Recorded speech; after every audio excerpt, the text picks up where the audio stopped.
did you know that you can have baklava on the keto diet? Okay, it wasn't possible before because we didn't have the ideal pastry for a baklava recipe. And with the creation of my new Filo Pastry recipe, this certainly comes out so beautiful. I honestly cannot taste a difference between this keto version and the regular. Of course, you're going to need a Filo pastry that is keto friendly. So if you haven't made yours yet, click on this link now. And do note the nutritional information and your shopping list is listed in the description box with 2 sets of measurements. And let's get into this recipe now. I'm going to be using my keto Filo pastry dough that I posted recently, and this amount equates to 294 grams, which is the whole recipe. Roll it out as thin as you can get it.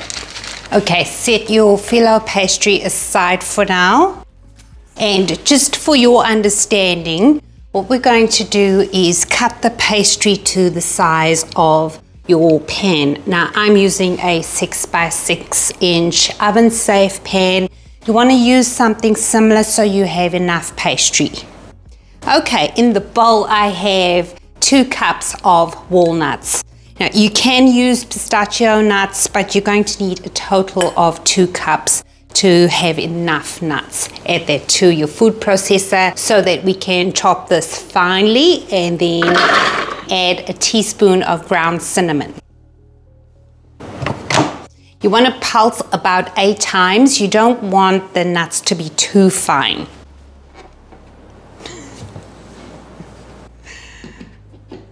Yes!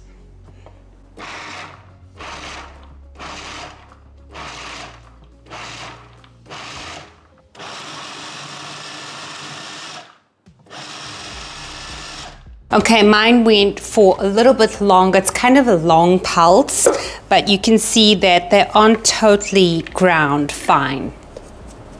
All right, we'll set this aside for now. And let's melt 60 grams of butter. Now with the butter, we're going to coat each sheet of pastry with the melted butter. Okay, I'm just cutting my pastry so that it fits properly into the dish.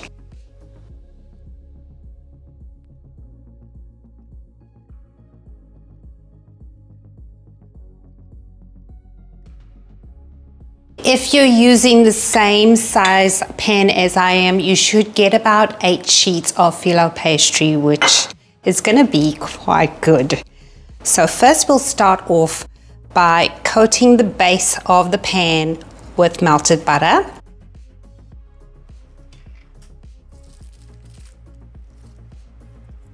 Then we'll add a layer of Filo pastry.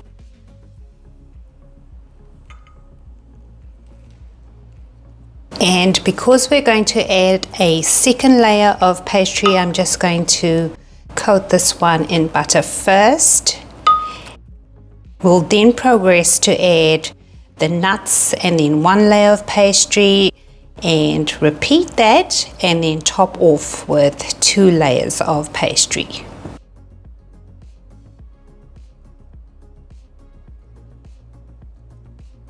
So in here I have a 1/4 cup of crushed nuts. So just want to just spread them first, but you're going to need in total a 1/2 cup of the nuts to make a full layer. Adding another layer of Filo, brush with butter, a 1/2 cup of crushed nuts and spread that.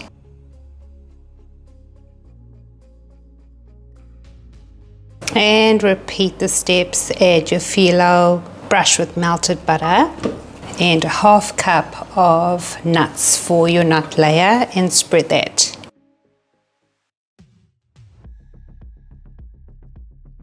Okay, and for the final layer we're going to add more pastry, of course brush with butter.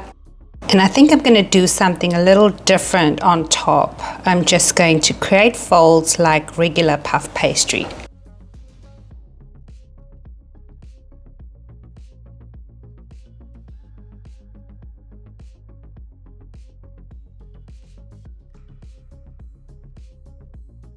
I've just got some leftover nuts that I couldn't grab with my cup, so I'm just going to sprinkle this over.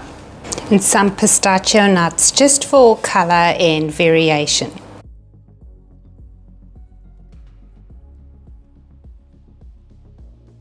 I just have a little bit of butter left, so I'm going to sprinkle that into my nuts on top. Cover with foil and into the oven it goes. And after you have baked it for 20 minutes, we're going to remove from the oven and remove the foil and bake for another 10 minutes.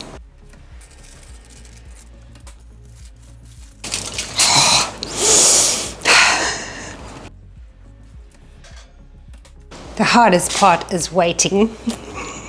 We're missing one more component of a regular baklava recipe, and that is a syrup. And we're going to create a simple syrup simply by adding a half a cup of water to the pan and a quarter cup of monk fruit sweetener, preferably powdered, or even better, use allulose. Alright, stirring constantly. You want to bring your simple syrup to a boil and then let it continue boiling while you continue stirring, and let it reduce to about a quarter cup's worth of simple syrup. Okay, my simple syrup has reduced to about a quarter cup. We're going to set that aside and grab our baklava from the oven.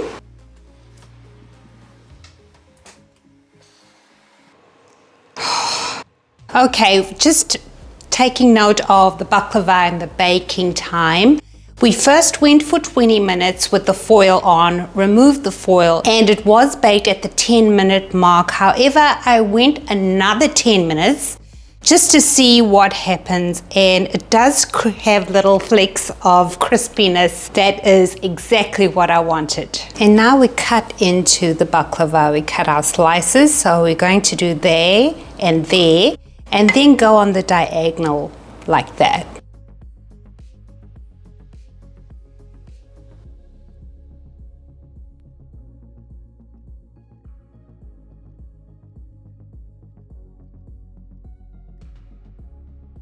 Do note with monk fruit, it has a tendency to crystallize, so I would just take this straight from boiling because this all disappears, and then pour it over.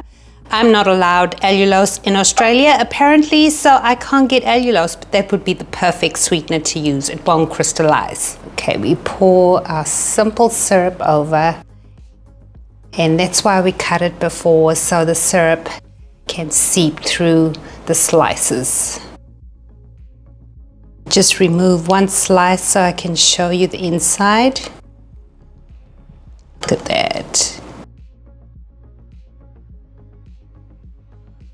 Taste test. Look how lovely and soft that is. It just cuts into the baklava so easily.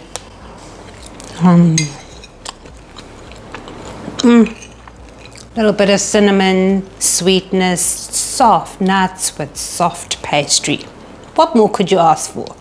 I love that this baklava recipe is so easy to make, and it's so keto friendly, and I feel like it should actually become one of the dessert staples on keto, you know, like keto fluff or mousse or cheesecake, because it's so low in carbs. I hope you get to try it, and do let me know what you think. Thank you so much for watching. Stay safe and be well. I came in hot.